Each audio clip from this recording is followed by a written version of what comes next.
गे तनी सायर मोटाइल करे गे मन से तू छौरी खाइल करे गे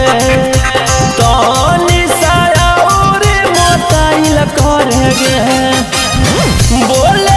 छौरी हम करे कर ले तू बड़ा हम रहो से छोट कर ले तू बड़ा हम संतार हो से छोट तोहर लहसुन के पोट तोहर लहसुन के पोट हे गे लहसुन के पोट तोहर लहसुन के पोट।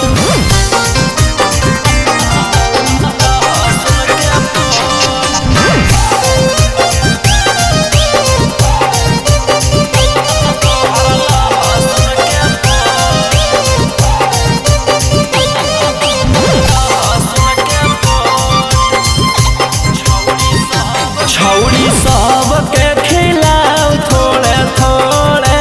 गे तनी हमरो देखे तो अपन कोड़े गे छौरी सबके खिलाओ थोड़े थोड़े गे तनी हमरो देखे तो अपन कोड़े गे देखे में लागो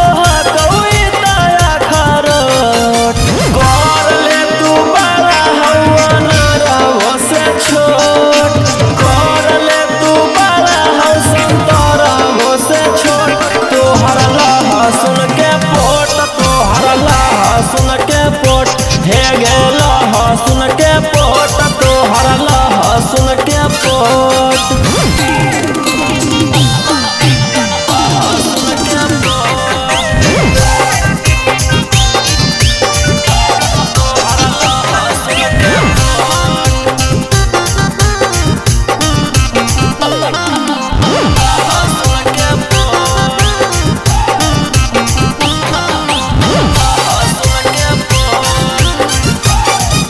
आगे जल्दी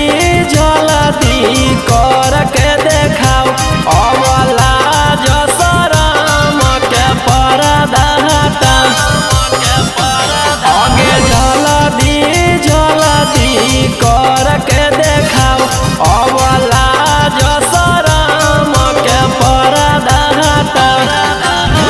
रौशन रोही कहौ लगे लगमी होट कर ले तू बड़ा हवन रहो से छोट कर ले तू बड़ा हव संतर हो से छोट तोहर लहसुन के पोट तोहर लहसुन के पोट हे गे लहसुन के पोट तोहर लहसुन के पोट लहसुन के पोट कर ले तू बड़ा हव संतर हो से छोट तोहर लहसुन के पोट तोहर लहसुन